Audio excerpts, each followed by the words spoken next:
국제기독교 교류연합회 예배 시작하겠습니다. 기도하겠습니다. 주님 감사합니다. 날마다 주님 은혜와 사랑과 그 풍성한 주님의 긍휼과 자비 속에 저희들을 가르쳐 주심으로 예수님의 십자가를 날마다 묵상하며 그 삶을 살아갈 수 있도록 주님 함께 역사하고 도와주심을 감사합니다.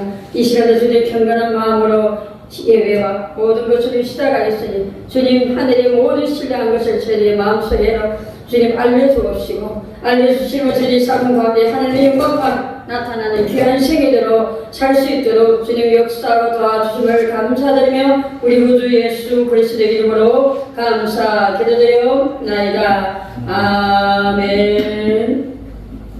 다 함께 산호 16으로 신앙 고백 올려드리겠습니다. 선왕학사 천지를 만드신 하나님 아버지를 내가 믿사오며 그 외아들 우리 주 예수 그리스도를 믿사오니 이는 성령으로 잉태하사 동정녀 마리아에게 나시고 본디오 빌라도에게 고난을 받았사 십자가에 못 박혀 죽으시고 장사한 지 사흘 만에 죽은 자 가운데서 다시 살아났으며 하늘에 오르사 전능하신 하나님 우편에 앉아 계시다가 저리로서 산 자와 죽은 자를 심판하러 오시리라. 성령을 믿사하며 거룩한 공예와 성도가 서로 대통하는 것과 죄를 사하여 주시는 것과 몸이 다시 사는 것과 영원히 사는 것을 믿사옵나이다. 아멘. 다 함께 찬송가 163단 부르겠습니다.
오늘의 말씀 고린도전서 15장 1절에서 10절의 말씀입니다. 교독하겠습니다. 신약 성경 고린도전서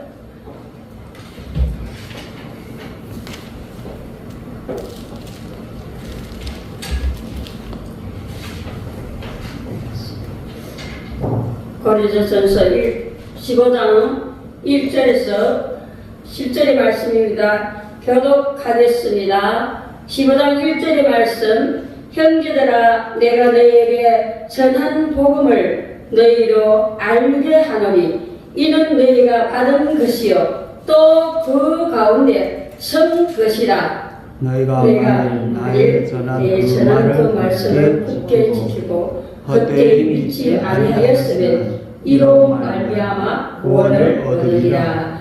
내가 받은 것을 먼저 너희에게 전하노니 이는 성경대로 그리스도께서 우리 죄를 위하여 죽으시고 장사 지낸바 되었다가 성경대로 사흘 만에 다시 살아나사 게바에게 보이시고 후에 12 제자에게와 그 후에 500여 형제에게 일시에 보이시나니 그 중에 지금까지 대만이나 살아있고 어떤 이는 잠들었으며 그 후에 야고보에게 보이셨으며 그 후에 모든 사도에게와 맨 나중에 만삭되지 못하여 난다 나같게로 보이셨느니라. 나는 사도 중에 지극히 작은 자라. 내가 하나님이 교회를 핍박하였으므로 사도라 칭함을 받기에 감당치 못할 자로라. 그러나 나의 나된 것은 하나님의 은혜를 입은 것이니 내게 주신 그의 은혜가 헛되이 아니하여 내가 모든 사도보다 더 많이 수고하였으나 내가 아니요 오직 나와 함께 하신 하나님의 은혜로라. 아멘. 감사합니다. 사무들의 특송 할 분 있어요? 있습니다. 오늘 말씀 홍철이 목사님께서 말씀 전하는데 전할 주제는 내가 너희에게 전한 복음이라는 말씀을 전할 때 큰 은혜를 받기를 바랍니다. 감사합니다. 할렐루야.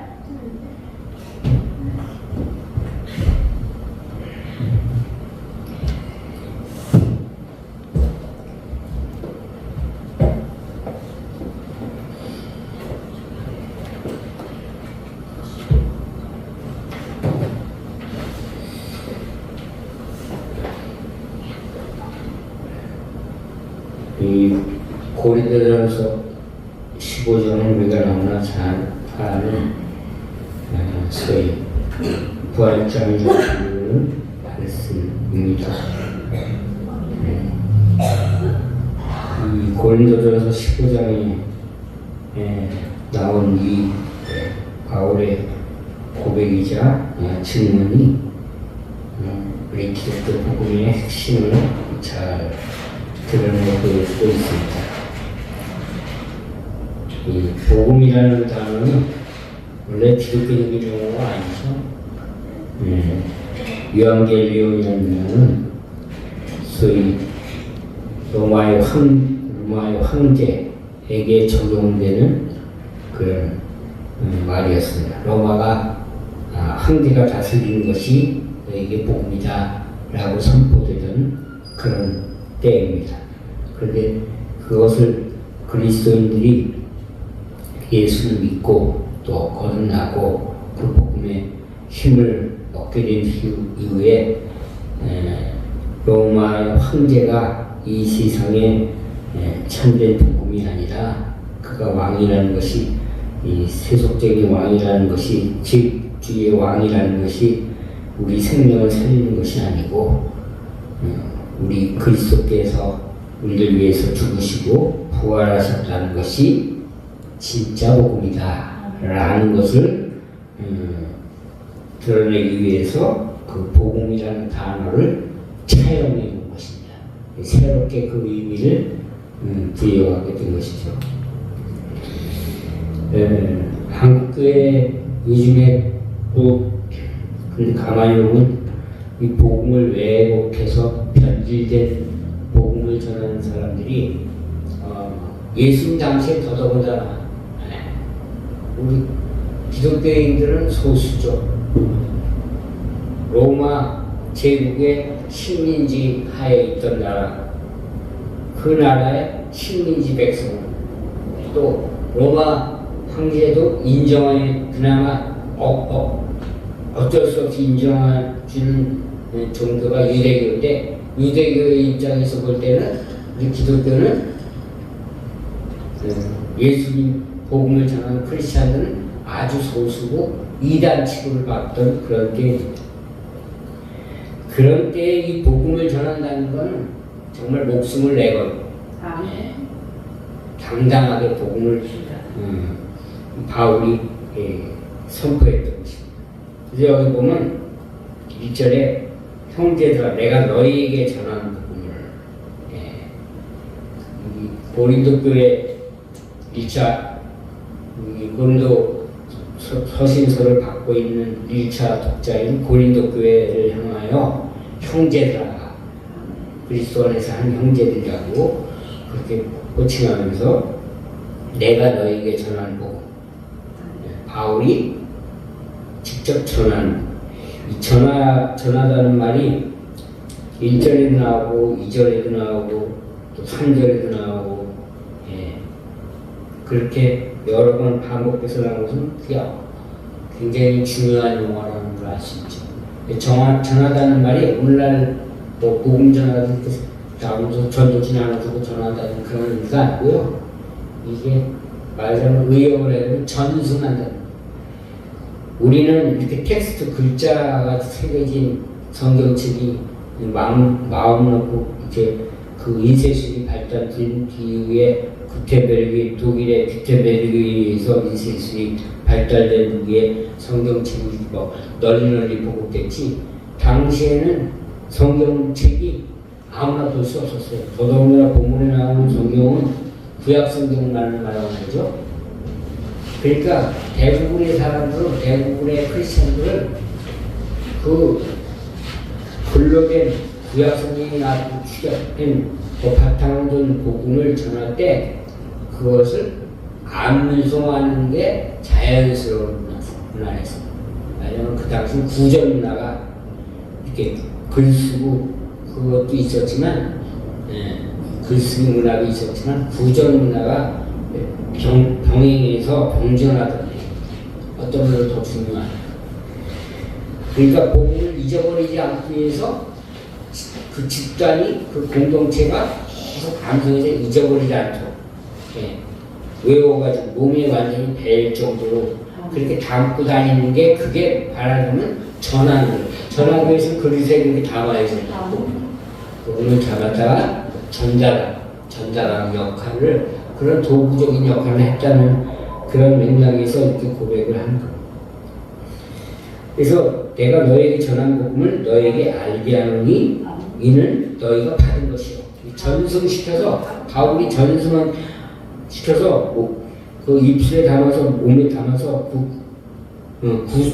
구전으로 그 전하는 것을 전하는 것을 계속 받은 것이고, 그 받은 복음 위에, 구전으로 받은 후에 전승 위에 그 복음의 바탕 위에 굳건하게 서게 된 것이 바로 고린도 교회다, 그런 말입니다. 2절에 보면 너희가 만일 내가 전한 그 말을 굳게 지키고, 복음을 우리가 믿고 받아들인다는 것은 단순히 지적으로 동의하고 귀로 듣고 지적으로 동의하는 것으로 그치는 것이 아니라, 그것을 믿고 그 안에 들어가서 그것을 굳게 지키고, 또 헛되이 믿지 아니하였으면, 이런 것은 헛되이는 그냥 맹탕으로 입술로만 그저 껍데기만 믿지 않고 정말 그 복음으로 그 내용을, 우리의 신앙의 내용을 꽉 채워서 그렇게 살아가게 되면 그것으로 말미암아 구원을 받게 될 것이다 하는 것입니다.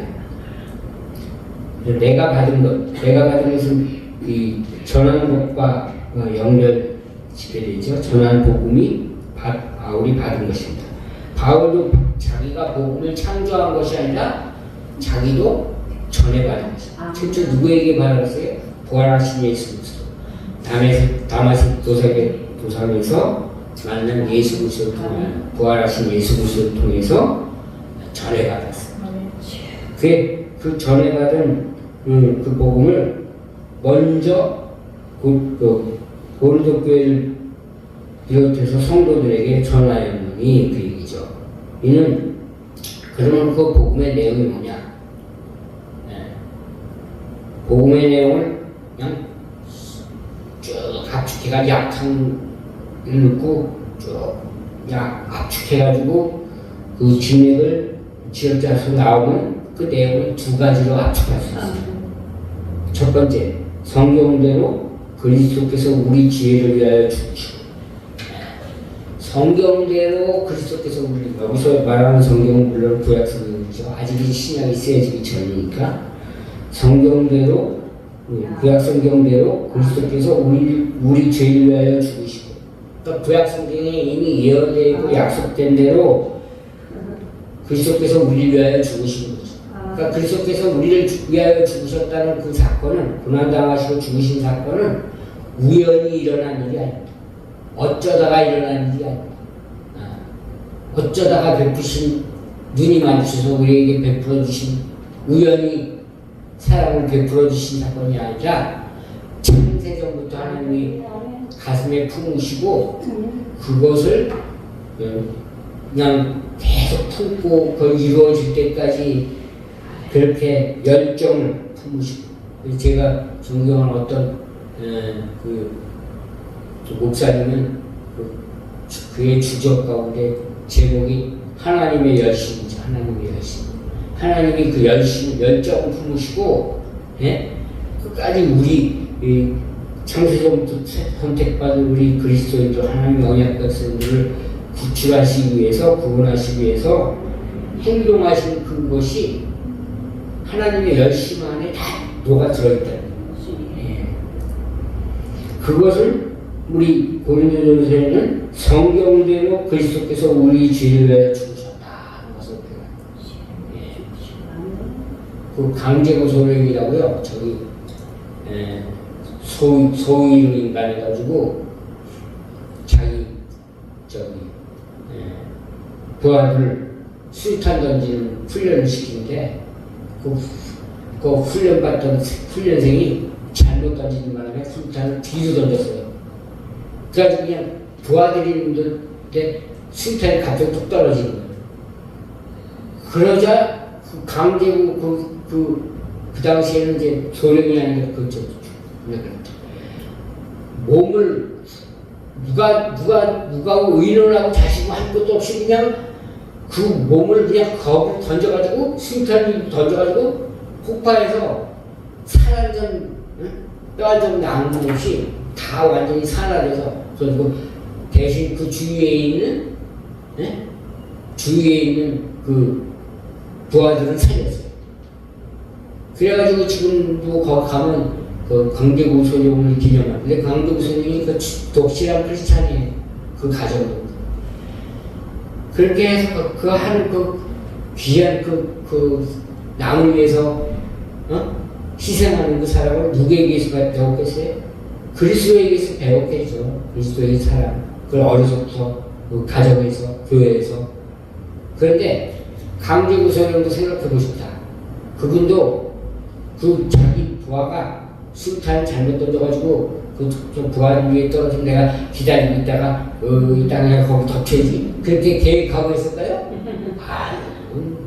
계획하고 그런 짓 못합니다. 근데 그렇게 하는 것도 위대한 일이죠. 그거 아무나 할 수 없는 일이죠. 그렇게 희생하고. 근데 그렇게 한 그 강제구소령도 누구를 위해서 죽었어요? 자기 사랑하는 부하들 위해서 죽었어요. 과연 테러리스트를 위해서 그렇게 죽을 수 있습니까? 안 되죠. 안 되죠. 근데 우리 그리스도께서는 우리 죄인들을 위해서 그렇게 죽으셨다. 계획하신 하나님의 계획대로. 그 고통과 그 말할 수 없는 것을 예수님이 십자가에 달리시기 전에 예? 그 변화산에 올라가셔서도 할 수만 있으면 옮겨달라고 하셨다는 그 고통이 얼마나 극심할 걸 아십니다. 예. 그런데도 아버지의 뜻대로 하게 해달라고. 그게 뭐예요? 성경대로 하나님께서 약속하신 대로 하나님의 원초적인 계획대로 그분이 그것을 이루시기 위해서 그렇게 하십니다. 그것을 하나님의 아들이신 예수 그리스도께서 아버지이신 하나님께 순종하기 위해서 그렇게 하십니다. 그것이 성경대로라는 말씀이 거기에 다 녹아들어있습니다. 그래서 장사 지난 바 되셨다가 성경대로 사흘 만에 다시 살아나사. 예. 성경대로 사흘 만에 다시 살아나사. 그러니까 예수님의 죽으심과 우리를 위하여 희생하시고 우리 죄를 위하여 죽으신 우리 언약 백성들을 위하여 죽으신 희생하시는 그 사건은 우연히 일어난 일이 아니고 하나님의 예정 가운데 일어났지만 이것은 그저 죽으신 걸로 끝 그게 아니라 그럼 참된 복음이 될 수가 없죠. 예수님의 죽으심을 필연적으로 부활로 연결되게 됩니다. 왜냐하면 여기 성경대로 사흘 만에 다시 살아나사 그 같은 성경이 같은 구약 성경이 성경대로 다시 살아날 것을 예언하시고 약속하셨기 때문에 그렇습니다.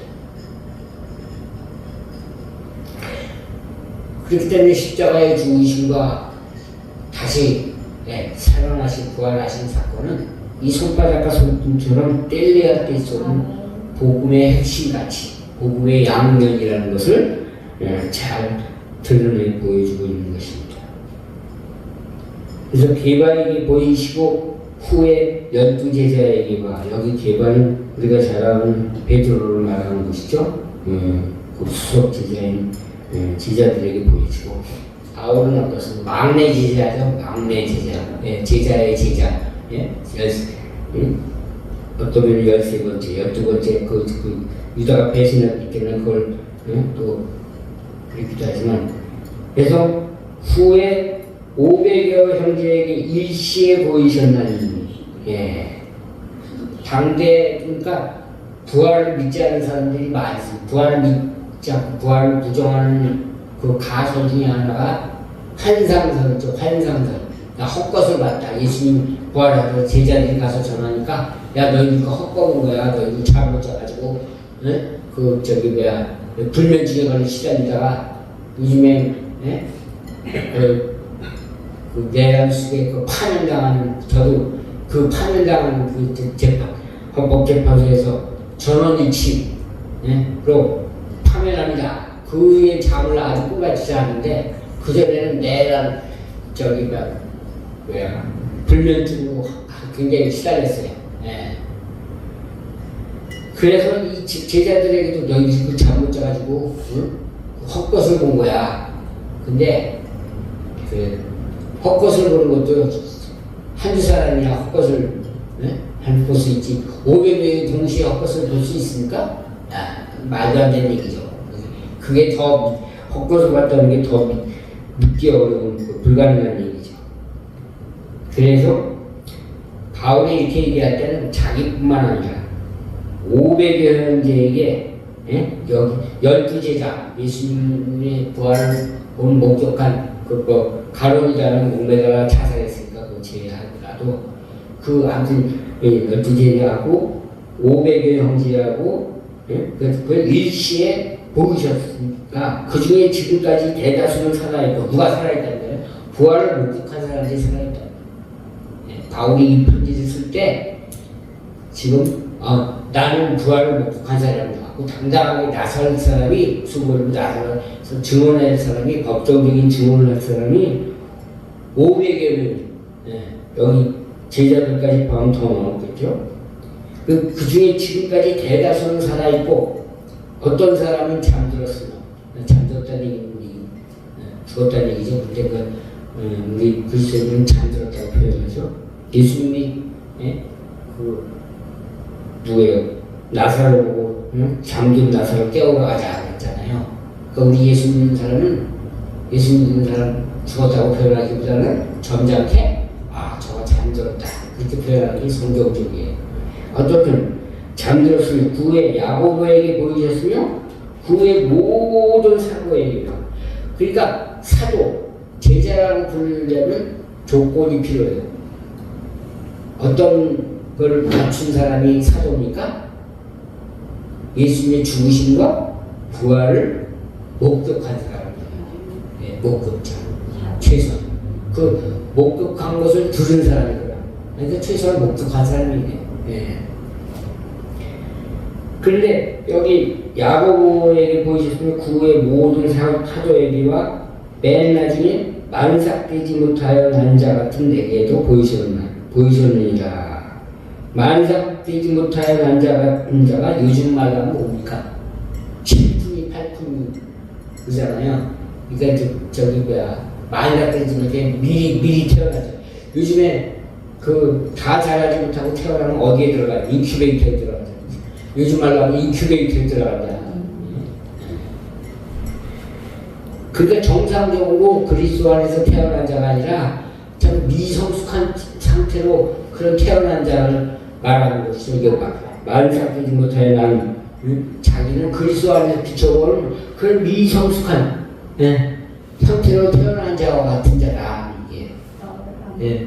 그래도 그리스도 안에서 태어났으니까 미성숙한 상태로 태어났어도 어쨌든 새로운 생명을 얻었으니까 그 감사한 일이죠.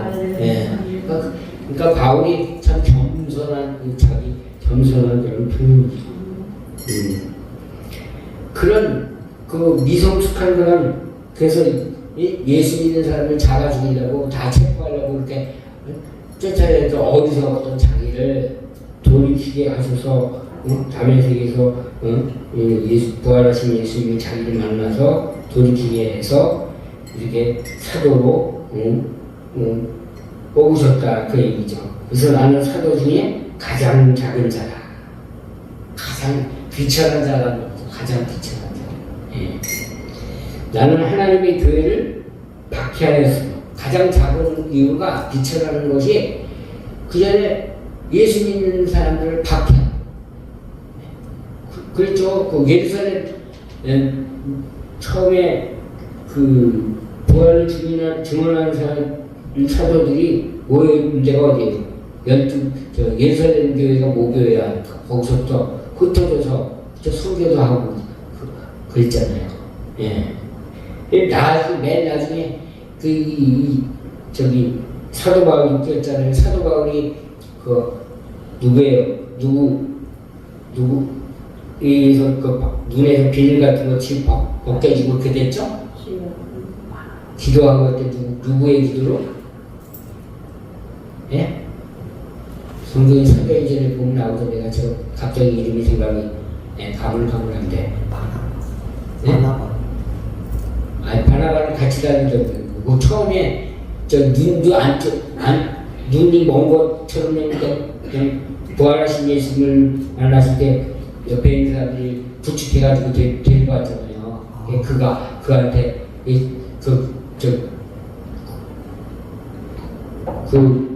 그도 두려워가지고 이 사람은 주님 이 사람은 예수 믿는 사람들 잡아주려고 특별 명령을 받고 지금 체포영장을 가지고 돌아오는데 이 사람을 건져주셔도 이게 말이 됩니까? 그러니까 그걸 거둬라. 저는 이방인을 사도로 내가 세운 자라고 그렇게 말씀하셨잖아요.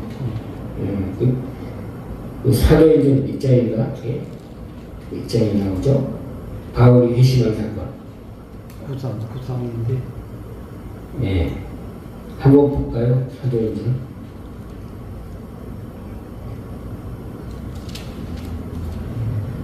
구장. 예. 예, 아나니아죠, 아나니아.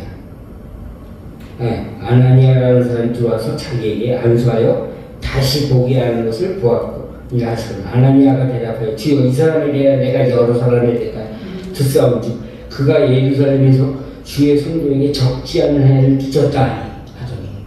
그러니까 두려움이 있는 거야, 공포가 있는 거예요. 그 당시 초대교회, 예?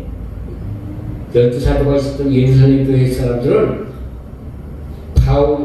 바울의 이름만 들어도 경기를 일으킬 정도로 그 공포감이 있는 거예요. 왜냐면 그 그게 박해를 했으니까. 박해를 했으니까. 그죠? 스테반, 예? 스테반 돌로 저기 수교당할 때, 예? 그 바울이 어떻게 했어요? 거기 있는 사람들 저기 뭐야 가방 챙겨가지고 내가 들고 제가 돌로 쳐 죽여라 그랬잖아요. 그렇게 아주 그냥 자기가 믿는 유대교의 열심인지 몰라도 아주 냉혈한 사람이었는데, 그를 과거에 자기를 되돌아볼 때 바울이 그러니까 그렇게 표현할 수밖에 없죠. 자기를. 나는 사도 중에 가장 작은 자라. 나는 하나님의 교회를 박해하였으므로 사도라 칭함받기를 감당하지 못하지. 그 세례 요한이 예수님의 신들매를 들기도 그거 하는 일도 감당하지 못할 것이라고 그렇게 표현한 바 있는데, 바울도 자기가 사도라고 불리는 것이 감당하지 못할 정도로 그렇게 엄청난 박해를 그리스도의 몸된 교회를 박해하고 그리스도를 박해했던 자인데, 그런 자기를 사도로 불러주신 것은 뭐 때문에 그렇게 됐다 그랬어요? 10절에 보면 그러나 내가 나 된 것은 하나님의 은혜로 된 것이다. 내가 전한 복음, 그러니까 복음을 전할 수 있는 것도 하나님의 은혜 아니면 있을 수가 없는 거죠. 우리 찬양 들어처럼 은혜 아니면 그것이 당연한 것처럼 생각하기 쉽지만 은혜 아니면 하나도 우리 가운데서 이루어지는 하나님의 역사가 저절로 이루어질 것은 하나도 없다는 것을 바울이 여기서 간증하고 있는 게 아닙니까? 하나님의 은혜로 된 것이니 내게 주신 그의 은혜가 헛되지 아니하다. 헛되지 않다는 말씀이 2절에도 나오죠. 그러니까 여기 이 15장의 구성은 승이 쌍관 구조를 갖고 있어요. 헛되지 않다.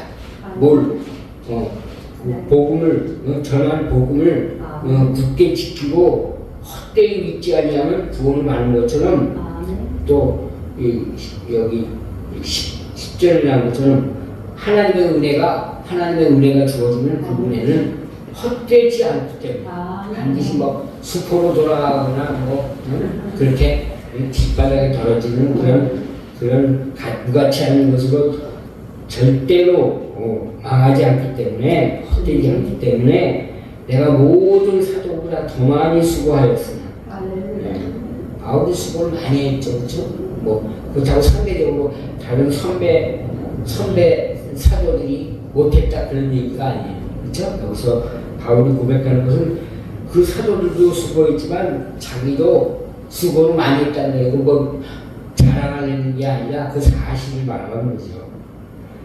그런데 그 수고조차도 내가 한 것이 아니다. 내가 한 것이 아니요 오직 나와 함께 하신 하나님의 은혜로 된 것이다. 아멘. 그러니까 바울이 고린도 교회에 내가 너에게 전한 복음도 뭐로부터 시작된 거예요? 은혜로부터 시작된 거예요. 그러니까 우리가 하나님의 복음을, 이 귀한 복음을, 정말 참된 가짜 복음이 난무하고 가짜 정치 브로커들이 나서서 그 주장하는 그 사람들은 요즘에 떠드는 게 부정선거 떠들면서 부정선거를 대입하는데 중국의 간첩들이 거기에 뛰어들어가지고 그 사람들 나중에 일본에 일본 미군 기지에 억리되어 있다 그렇게 하는데, 미군 당국에서 우리나라에다가 그런 일 없으니까 그 가짜 뉴스 퍼뜨리지 말라 그랬잖아요. 근데 그걸 아직까지도 그 아스팔트 붙대는 그 주장을 한다니까요. 그러니까 이 바울 당시에도 가짜 뉴스들이 펑댔지만 오늘날도 마찬가지예요. 그 가짜 뉴스들이 복음을 얼마나 왜곡시키고 변질시키고 있습니다. 그 가운데서 참된 복음을 제대로 전할 수 있는 것은 우리가 능력이 탁월하고 우리가 성품이 고귀하고 그래서 그런 게 아니라 하나님의 은혜 때문에. 여전히 혼자 한 세상 속에서도 여전히 흔들리지 않는 참된 복음을 올바로 전할 수 있는 사역자들을 하나님께서 세우시고 그 수가 많건 적건 간에 그들을 세우셔서 하나님이 이 마지막 때에도 변하지 않는 하나님의 성경대로 영원토록 창세전부터 계획하셨던 그 순전한 복음을 바울 당시에 바울을 통해서 전하시고 오늘 그 전하셨던 복음을 이 텍스트 인쇄술이 발달된 그 이후에 성경 번역된 성경을 통하여 우리에게까지 전달되게 하신 하나님의 그 은혜로 말미암아 지금도 계속되어진다는 사실을 저와 여러분들이 늘 확신하는 가운데 힘을 얻고 이 세파가 흔드는 가운데 굴하지 않고 승리하며 나아가는 그리하여 죽으신 예수님이 우연히 죽으신 것이 아니라 성경대로 죽으시고 또 성경대로 부활하셔서 오늘도 여전히 성령 안에서 우리를 여전히 붙들고 계신다는 그런 확신과 위로를 받고 살아가는 복된 우리 한국교회와 국제교류 예배에 속한 모든 교회 공동체가 또 신학교가 되기를 바랍니다. 기도드리겠습니다.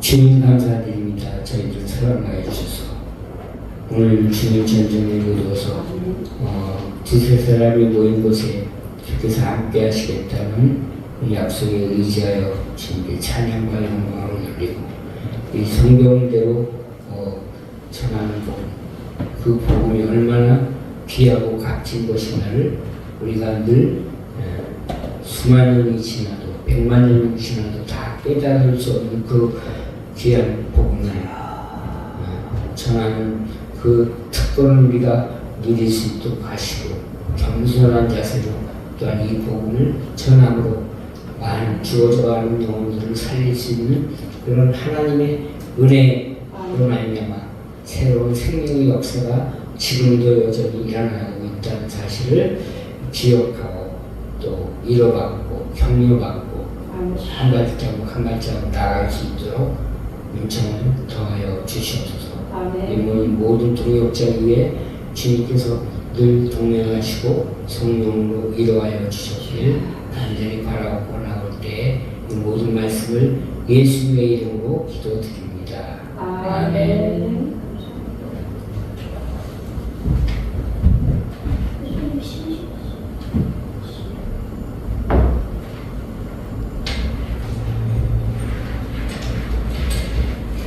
감사합니다.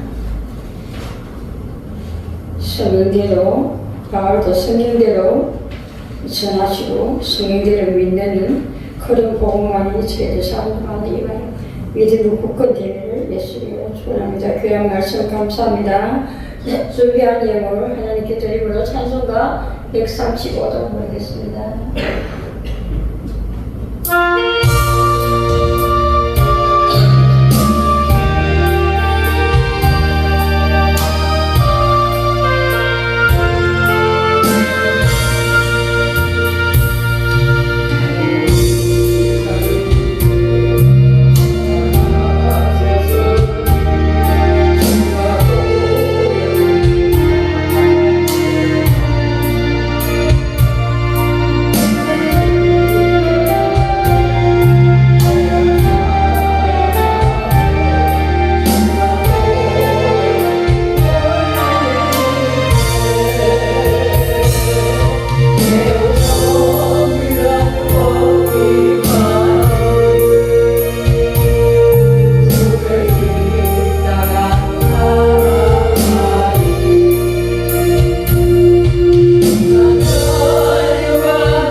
감사합니다. 국제기독교교류연합회 매주 화요일마다 국제기독교교류연합 예배드립니다. 많은 기도 부탁드리며 이 예배가 하나님 기뻐할 예배뿐만 아니라 우리 믿음이 오늘처럼 말씀처럼 믿음이 변치 않고 하나님의 그 성경대로 믿고 성경대로 사는 자가 되어서 이 땅에 미랄이 되어 많은 복음의 열매 맺는 연합회 되기를 기도 부탁드립니다. 감사합니다. 국제기독교 교류신학교도 험악기지 신학교였습니다. 신학교 학생들도 마찬가지 주님의 전하는 그 복음 우리 교수님도 말씀의 기초에 말씀대로 전하는 그 성경의 그 지식뿐만 아니라 말씀대로 사신 그것은 예수 그리스도의 그 향기를 저희들 범하라 학생들이 그 길을 가기를 부탁드립니다. 우리가 변치 않고 하나님이 기뻐하신 신학교 교리신학 학생들과 우리 교수님, 우리 목사님들 다 되기를 주의 이름으로 부탁드립니다. 감사합니다. 다음 것은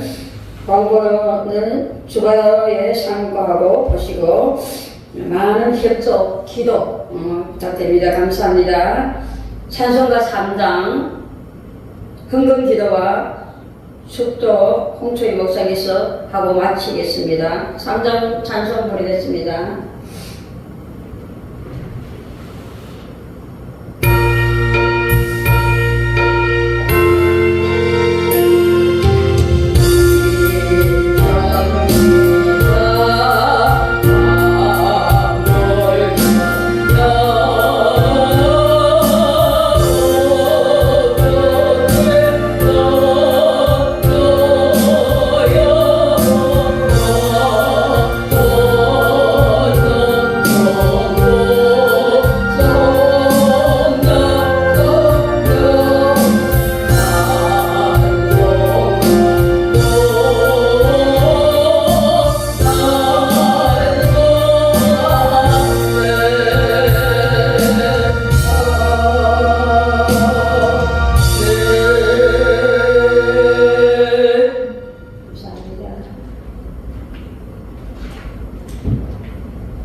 이 시간 주님 앞에 감사롭고 드린 귀한 이름을 주님께서 기뻐 받아주시고 이 예물이 쓰여지는 것에 주께서 기뻐하시는 그 복음이 더 확산되는 역사가 있게 되기를 원합니다.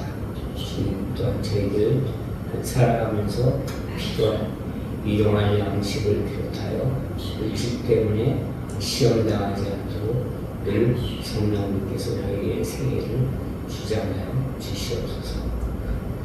지금은 우리 주 예수 그리스도의 은혜와 하나님 아버지의 극진하신 사랑과 성령님의 감화 감동하시고 역사하시니 은혜로 말미암아 출발된 그 귀한 복음의 역사에 바울이 전하는 복음 예수께서 전하신 그 복음이 바울을 통하여 또 여러 제자들 통하여 오고 전해졌던 수많은 그리스도의 제자들을 통하여 우리에게까지 그 전승된 그 귀한 복음이 훼손됨이 없이 오염됨이 없이 성령 안에서 우리가 그리스도의 그 귀한 복음을 순전한 복음을 주님 안에서 당당하게 전하며 주님 다시 오신 그날까지 부활하신 예수님을